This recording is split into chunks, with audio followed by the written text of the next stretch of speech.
Nagsimula yung ghost story na 'to nung niyaya kami ng kaibigan namin na pumunta sa kanila para sa burol ng batang anak niya.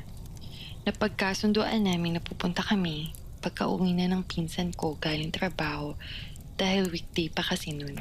Yung layo ng bahay ng kaibigan namin ay mga 2 to 3 hours mula sa lugar namin. Bandang 8 p.m., pagkadating ng pinsan ko, saka kami umalis kasama ang dalawa pa naming kakilala. Nakarating kami bandang 10:00 na ng gabi. Nag-tricycle pa nga kami papasok sa lugar.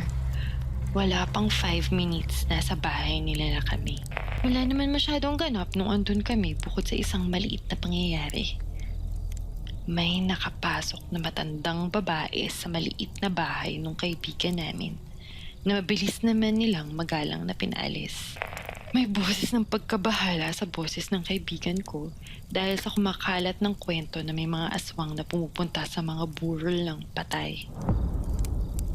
Ayon sa kwento, yung amoy ng patay ang nilalanghap nila.